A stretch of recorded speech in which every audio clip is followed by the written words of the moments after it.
వెబ్లోకి వచ్చిన తర్వాత తెలంగాణ స్టేట్ వాళ్ళది ఐటీఐ తెలంగాణ అని టైప్ చేస్తామండి. ఎంట్రీ కొట్టగానే ఇక్కడ వస్తుంది ఫస్ట్ వెబ్ లింక్ అది. ఇక్కడ ఏమైనా అఫీషియల్ వెబ్సైట్ చూసుకోవాలనుకుంటే gov.in అని వస్తుంది. టేక్ సైట్లోకి వెళ్ళొద్దు. ఇదంటే కాదు, పేమెంట్ సైట్లో అయినా కానీ అఫీషియల్స్ ఏదైనా gov.in కానీ మిగతా ఏమైనా ఉంటాయండి. చూద్దామండి. ఇక్కడ క్లిక్ చేసాము, ఓపెన్ అయింది. ఇక్కడ ఓపెన్ అయిన తర్వాత చూడండి, ఫస్ట్ నోటిఫికేషన్ చూద్దామండి. తర్వాత మీకు డీటెయిల్స్ అప్లికేషన్ ఏ విధంగానో నేను చెప్తాను. ఎంపిక అనేది సిస్టమేటికల్ గా ఉంటుంది, అంటే ఫ్రాడింగ్ అనేది ఏమి ఉండదని చూపిస్తుంది. ఇక్కడ అడ్మిషన్స్ నోటిఫికేషన్ ఓపెన్ చేశాను. ఇక్కడ చూడండి, 10th వాళ్ళను ప్లస్ 8th వాళ్ళు ఇద్దరు కూడా అప్లై చేసుకోవచ్చు. అంటే మామూలుగా 10th ఉండాలని అవసరం లేదు, 8th కూడా చేసుకోవచ్చు. వాళ్ళకంటే స్పెసిఫికేషన్ స్కోర్స్ ఉంటాయి. నెక్స్ట్ ఏజ్ లిమిట్ అనేది ఇక్కడ చూపిస్తున్నాను, ఇక్కడ చూడండి. అది నెక్స్ట్ ఇక్కడ నోటిఫికేషన్ అనేది 10th మే వరకు మే డేట్ వచ్చిందండి. మనం ఆన్లైన్ అప్లికేషన్ స్టార్ట్ అనేది మే 16th నుండి ఈ మంత్, అంటే ఈ 6th మంత్ 10th వరకు ఉంటుందండి. వీడియో కొంచెం లేట్గా అప్లోడ్ చేస్తున్నాను, ఏమనుకోకండి, సారీ.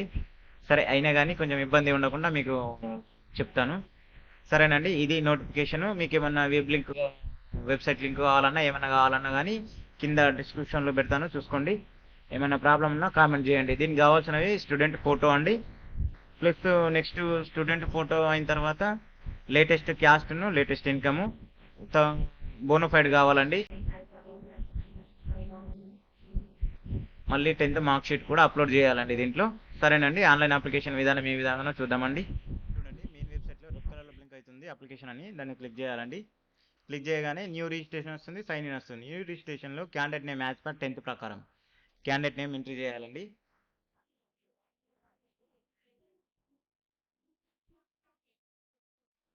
ఇక్కడ మొబైల్ నెంబర్ కూడా ఎంట్రీ చేయాలండి.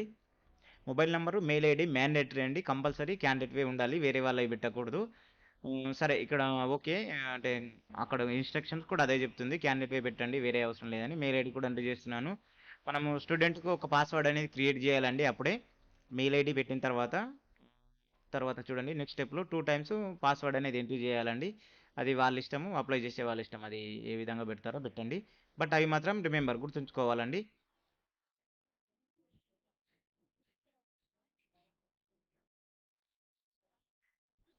ఒక్క నిమిషం అండి, నేను మెయిల్ ఐడి చెక్ చేస్తున్నాను ఒకసారి కస్టమర్ది. ఓకేనండి, మెయిల్ ఐడి కన్ఫర్మ్ అయింది. పాస్వర్డ్ కూడా ఎంటర్ చేస్తున్నాను 2 times. క్యాప్చా ఎంటర్ చేయాలండి. క్యాప్చా ఎంటర్ చేసిన తర్వాత సబ్మిట్ కొట్టాలి. ఇక్కడ చూడండి, క్యాప్చా ఎంటర్ చేస్తున్నాను. ఓకేనండి, సైన్ అప్ కొట్టేస్తున్నాను.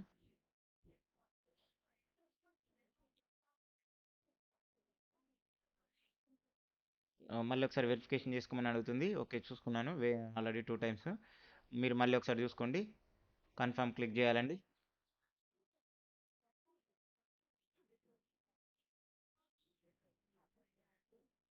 ఓకేనండి, పాస్వర్డ్ మీ ఇష్టం అండి, సేవ్ చేసుకోవచ్చు ఫర్దర్గా. ఇక్కడ మనకి ఏమని వస్తుందండి, ఒక మెయిల్ యాక్టివేషన్ లింక్ అనేది మెయిల్కి వస్తుంది. దాన్ని స్పామ్లో కానీ జంక్ ఫోల్డర్లో కానీ ఉంటుంది, దాన్ని యాక్టివేట్ చేసుకోమని వస్తుంది.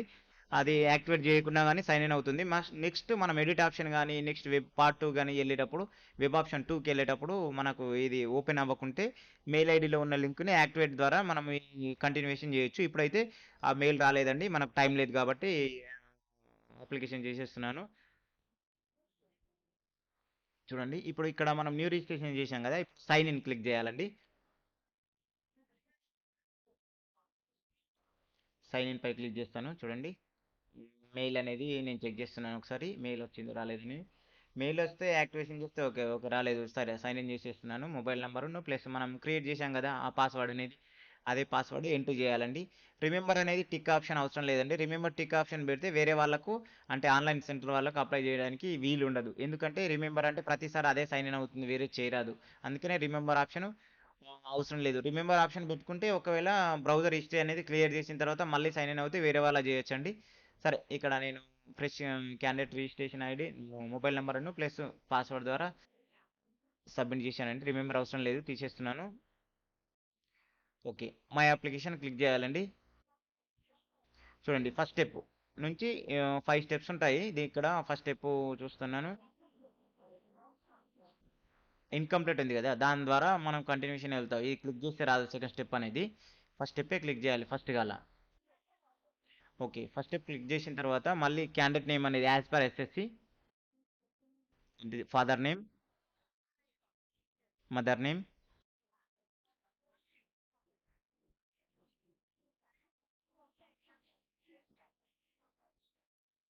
యాజ్ పర్ ఎస్ఎస్సి లేకుంటే హాల్ టికెట్ ఉంటుంది కదండి ఇప్పుడు ప్రజెంట్ ఉన్న వాళ్ళకి, దాని ప్రకారం అన్న ఎంట్రీ చేయాలి. మార్క్ లిస్ట్ పైన ఓన్లీ క్యాండిడేట్ నేమ్ ఉంటుంది, మిగతా ఉండవు కాబట్టి కంపల్సరీ హాల్ టికెటే చూసుకోండి. రాంగ్ అయినా ఏం కాదు కానీ మళ్ళీ ప్రాబ్లం ఎందుకు, వాళ్ళకి వెళ్ళిన తర్వాత అదొక ప్రాబ్లం ఇదొక ప్రాబ్లం అంటారు. అందుకనే రైట్గానే ఎంట్రీ చేయండి ఎప్పుడైనా కానీ. డేట్ ఆఫ్ బర్త్ కూడా ఎంట్రీ చేస్తున్నాను, జెండర్, క్యాస్ట్. నేను చెప్పిన ఫస్ట్ స్టెప్లో డాక్యుమెంట్లన్నీ స్కాన్ చేసి పెట్టుకోవాలండి. ఓకే, క్యాస్ట్ ఎంట్రీ చేస్తున్నాను, హ్యాండిక్యాప్డ్ ఉందా, ఈడబ్ల్యూఎస్ ఉందా అని అడుగుతున్నాను. ఈడబ్ల్యూఎస్ ఓసీ వాళ్ళకే ఉంటుందండి. రిలైజేషన్ హిందీ అని Hindu. Okay, ex service men ఉందా, లోకల్, అవును లోకలే.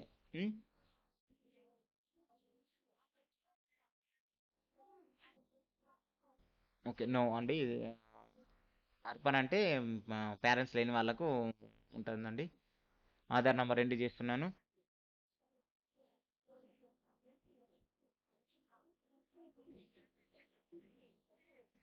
అడ్రస్ ఎంట్రీ చేయాలండి. మీకు ఈ అప్లికేషన్లో ఏమైనా డౌట్ ఉన్నా కానీ కామెంట్ సెక్షన్లో పెట్టండి, నేను కొంచెం లేట్ అయినా కానీ రిప్లై ఇస్తాను.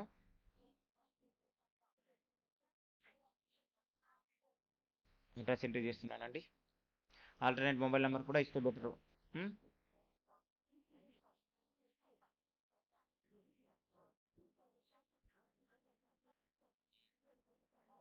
సేవ్ అండ్ ప్రొసీడ్ క్లిక్ చేయాలి. నెక్స్ట్ స్టెప్ ఉంది కదా, సెకండ్ స్టెప్కి వెళ్తుంది అది క్లిక్ చేయగానే. Okay, second step 10th details entry చేయాలండి.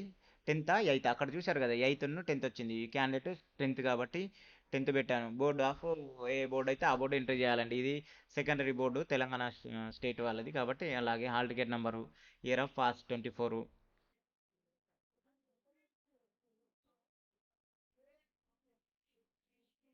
ఓకే, పర్సంటేజ్ జీపీఏ ఉంది కాబట్టి ఓకే. అంటే ఇక్కడ తెలుగు, హిందీ, ఇంగ్లీష్ అని ఉండేది. First language, second language, third language. First Telugu, second Hindi, third English. చూడండి ఆ విధంగా ఎంట్రీ చేయాలండి. మ్యాథ్స్, సైన్స్, సోషల్ స్టడీస్ అనేవి కామన్గా ఉంటాయి తెలంగాణ స్టేట్ వాళ్ళకి ఈ వెబ్సైట్లో మటుకు. మిగతా వేరే వెబ్సైట్లో ఉంటే అది ఏ విధంగా ఉంటే ఆ వీడియోలో ఆ విధంగానే చెప్తాను, సరేనండి. ఇక్కడ జీపీఏ ఎంత వచ్చింది, 10కి ఎంత వచ్చింది అని ప్రతిదీ first language, second language, third language ప్రకారంగా ఎంట్రీ చేయాలండి. టోటల్ జీపీ అనేది మనకు ఆటోమేటికల్లీ చూపిస్తుంది మనం ఎంట్రీ చేసిన తర్వాత.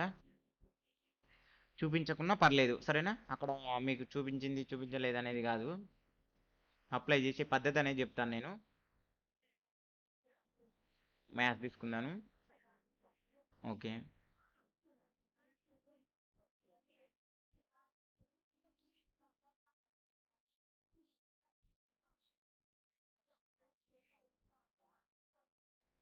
సైన్స్ అండి.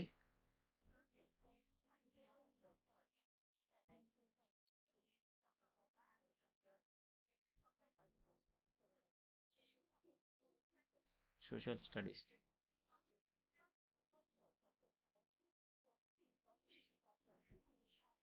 ఓకే, సేవ్ అండి.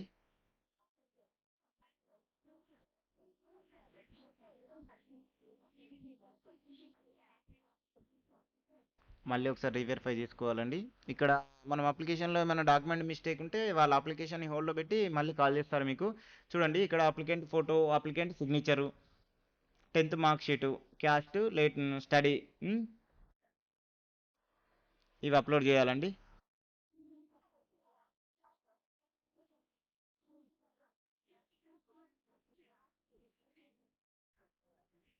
సరేనండి, ఇవి డాక్యుమెంట్లు అనేది అప్లోడ్ చేసేద్దాము. అదర్ డాక్యుమెంట్ అంటే వేరే ఏదేమన్నా ఎక్స్ట్రా ఉంటే అది చేసినా పర్లేదు, చేయకున్నా పర్లేదండి. డాక్యుమెంట్ అప్లోడ్ చేసి సేవ్ చేసిన తర్వాత వెబ్ ఆప్షన్ పెట్టుకోవాలండి. వెబ్ ఆప్షన్ అంటే మీకు ఏ కోర్స్ కావాలి, గవర్నమెంట్ కాలేజా, ప్రైవేట్ కాలేజా, ఏ డిస్టిక్ని అంటే ఫస్ట్ ఇప్పుడు మనం డిస్టిక్ సెలెక్ట్ చేసుకోవాలండి. ఇక్కడ మనం ఇక్కడ అప్లై చేసే వాళ్ళకు నిజామాబాద్ డిస్టిక్ కావాలంట. నిజామాబాద్ డిస్టిక్లో గౌట్ పెడదాము. నిజామాబాద్లో రెండు ఉంటాయి, అంటే ఓల్డ్ న్యూ కాలేజ్. గవర్నమెంట్ అని సెలెక్ట్ చేయాలి ఇక్కడ ఫిల్టర్లో. ఐటీఐ ఇక్కడ చూడండి, ఇక్కడ అంటే నిజామాబాద్ డిస్టిక్లో ఏమేమి ఉన్నాయి అనేది ఇక్కడ చూపిస్తుంది. ఇక్కడ నిజామాబాద్ న్యూ ఫస్ట్ పెడుతున్నాను వీళ్ళకి. కోర్స్ అనేది వీళ్ళు ఏం పెట్టమంటే అదే పెట్టాలండి. ఇక్కడ వీళ్ళు ఏమంటే డీజిల్ మెకానిక్ పెట్టమన్నారు. ఇక్కడ డీజిల్ మెకానిక్ అంటే మెకానిక్ డీజిల్ అని ఉంటుంది. ఇక్కడ పేమెంట్ సీట్ ఉంటుంది, ఫ్రీ సీట్ ఉంటుంది. చూడండి ఇక్కడ పేమెంట్ అయితే పేమెంట్ అని వస్తుంది, ఫ్రీ అయితే ఇక్కడ చూడండి ఓకే, చూశారు కదా. సేమ్ ఇట్లాగే ఫ్రీ సీట్ అని ఉంది కదా.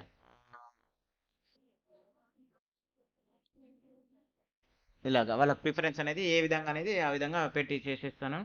చూడండి, ఏమైనా ప్రాబ్లం ఉంటే కామెంట్ చేయండి ఫ్రెండ్స్.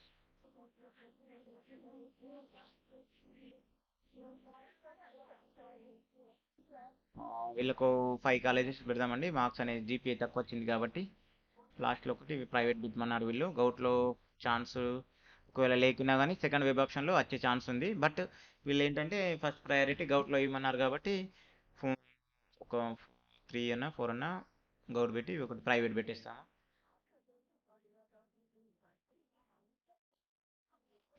ఇంతేనండి ఫ్రెండ్స్, ఇది ఇక్కడ వెబ్ ఆప్షన్ కంపల్సరీ అండి. వెబ్ ఆప్షన్ పెట్టకుంటే అప్లికేషన్ కంప్లీట్ అయినట్టు కాదు. ఓకేనండి, వెబ్ ఆప్షన్ పెట్టిన తర్వాత సేవ్ అండ్ లాక్ ప్రిఫరెన్స్ అని క్లిక్ చేయాలి కంపల్సరీ. అది చేసిన తర్వాత అప్లికేషన్ ఫామ్ అనేది ప్రింట్అవుట్ వస్తుంది. ఇది చేయకుండా అప్లికేషన్ ఫామ్ ప్రింట్అవుట్ తీసుకోవచ్చు కానీ వెబ్ ఆప్షన్స్ రావు దాంట్లో. ఇప్పుడు ఇది చేసిన తర్వాత ప్రింట్అవుట్ తీసుకుంటే ప్రింట్అవుట్లో మనకు వెబ్ ఆప్షన్స్ కూడా చూపిస్తుంది ఈ కాలేజెస్ ఏందనేది. చూడండి, మీకు చూపిస్తాను ఇది కూడా కంప్లీట్గా.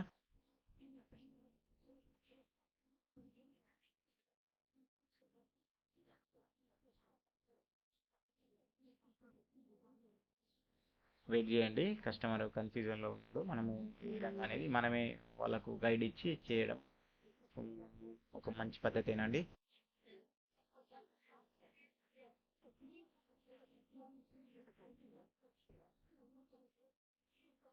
ఓకే, పెడదామండి. ఇంకోటి పెడదామండి.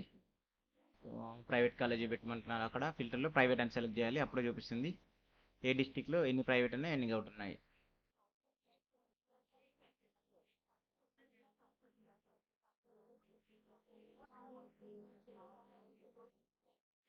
Okay, mechanic, diesel.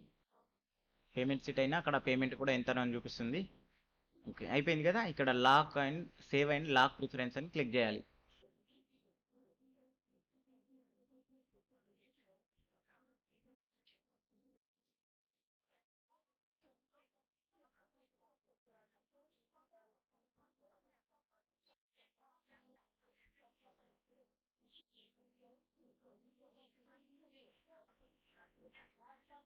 ఓకేనండి, ఇలా అప్లికేషన్ వస్తుందండి.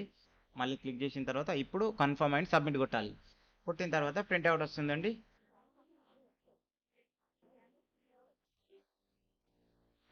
స్టార్టింగ్లో మనకి ఇంతకుముందు పేమెంట్ లేకుండే ఐటీఐకి, ఇప్పుడు పేమెంట్ పెట్టారండి. పేమెంట్ అనేది 110 రూపీస్ కట్ అవుతుంది. యూపీఐ ద్వారా కానీ బ్యాంక్ ద్వారా ఏ విధంగా పేమెంట్ చేసుకోవచ్చండి. పేమెంట్ చేయకుండా కంప్లీట్ అవ్వనట్టే. సరేనండి, పేమెంట్ చేసేసి ప్రింట్అవుట్ వాళ్ళకి ఇచ్చేయాలండి.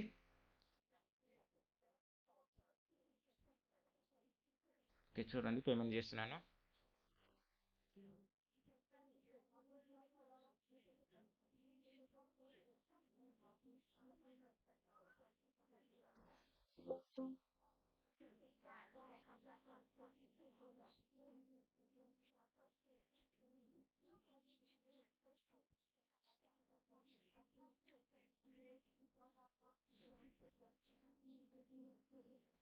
ఓకేనండి, పేమెంట్ అయిపోయింది. బట్ చూడండి,